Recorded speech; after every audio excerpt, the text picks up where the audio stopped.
Bonsoir. Pour la vidéo 11, il s'agit de deux histoires que je vais vous raconter. Voilà, deux histoires sympathiques pour que vous puissiez vous rendre compte de l'importance de du money management, c'est-à-dire euh, de la capacité à décider combien il faut miser pour pouvoir optimiser les chances de gagner. Alors, la première histoire, elle concerne donc Denis Richard, qui un jour il dînait avec un ami et ils ont parié. Denis Richard est un très bon trader et il a parié avec son ami mathématicien. Il lui a dit, moi je suis en mesure d'apprendre à tout le monde le trading. Et ils ont parié une somme assez importante. Et parce que son ami lui a dit, c'est impossible que tu puisses, toi tu es doué, tu as beaucoup de talent et tu ne pourras pas enseigner ta technique à n'importe qui. Et donc, Denis Richard a mis une annonce dans le journal, Wall Street Journal, et il a recruté un taxi, une coiffeuse, des étudiants, etc., un peu de tout. Et il leur a fait signer un contrat qu'ils ne vont pas dévoiler les secrets qu'au bout de 20 ans. Et on les a appelés, il en a gardé 40 et on les a appelés les tortues. Et c'est une belle histoire parce que les 40 ont été parmi les meilleurs traders au monde.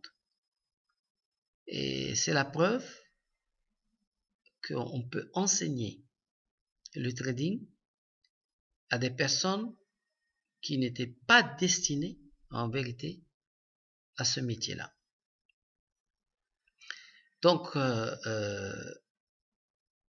la technique des turtles, qu'on appelle les turtles, la technique qu'il leur a enseignée, et je peux la résumer en fait en 2 minutes. La première chose, c'est que il prenait une tendance, c'est-à-dire quand le marché démarre, il prend une certaine vitesse, alors il devait suivre le train, et surtout, la clé de tout le système des turtles était basée sur le fait qu'ils ne devaient jamais perdre plus de 2% de leur capital sur une opération de trading. Et ça a l'air de rien comme ça, mais c'est une clé fondamentale. Lorsque vous allez gérer, Inch'Allah, de l'argent à partir du Maroc, vous n'allez jamais compromettre plus de 2% du capital que vous avez en charge sur une opération, quelle qu'elle soit.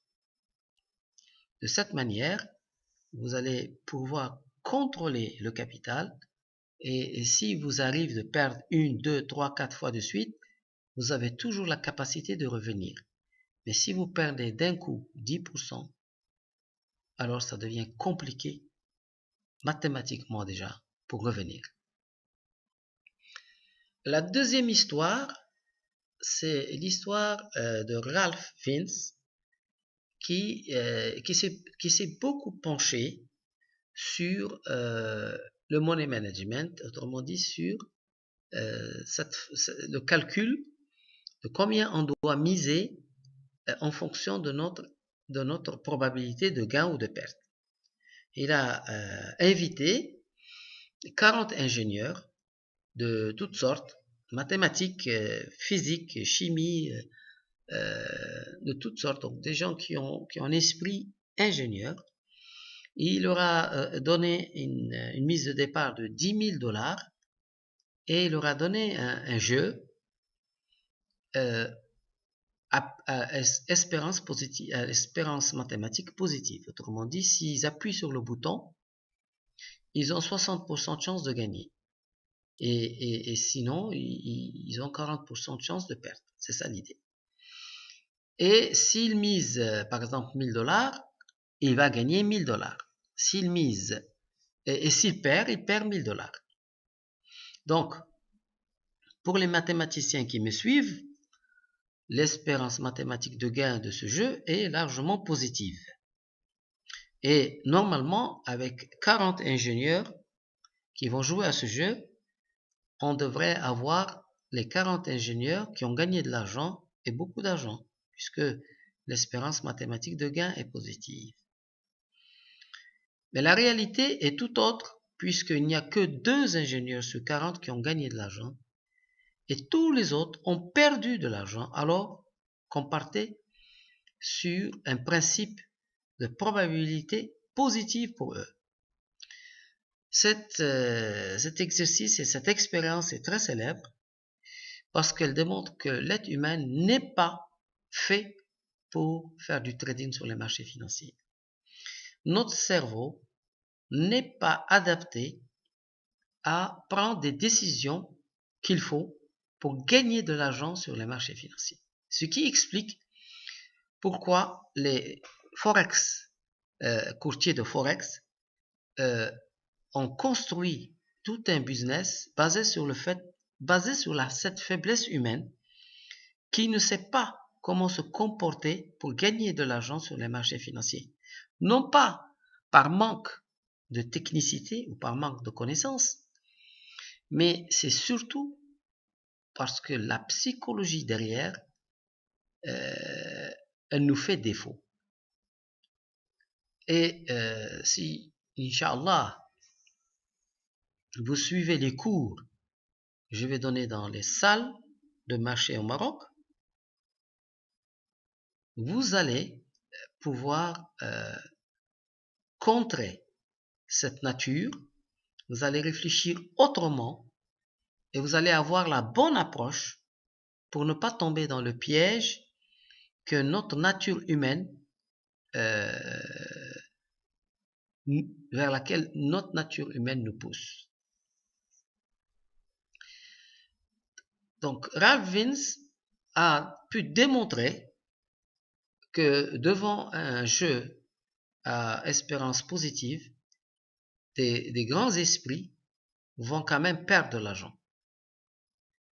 Il y a une façon bien particulière d'approcher le marché financier pour gagner de l'argent de manière régulière. Je la résume en une phrase.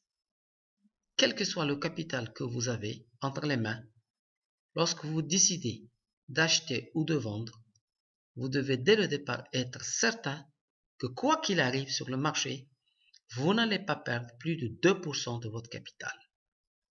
Rien que cette règle peut faire de vous le meilleur gérant sur la bourse de Casablanca.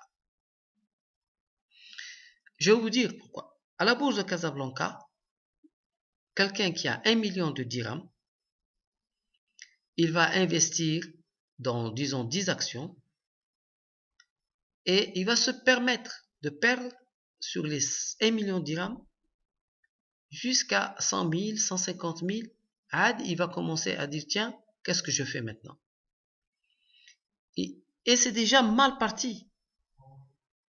Il ne faut pas, avec 1 million de dirhams, il ne faut pas perdre 2% de son capital. C'est aussi simple que ça. Donc, il va demander à son courtier de limiter la perte à 2%. Et combien d'intervenants sur la bourse de Casablanca donnent ce type d'instruction à leur courtier? Renseignez-vous et vous allez être étonné de voir qu'il n'y en a presque pas. La majeure partie des opérateurs privés boursiers au Maroc prennent ou acceptent de prendre des risques qui vont aller jusqu'à 20% de leur portefeuille. Et ensuite sont étonnés de ne pas gagner de l'argent.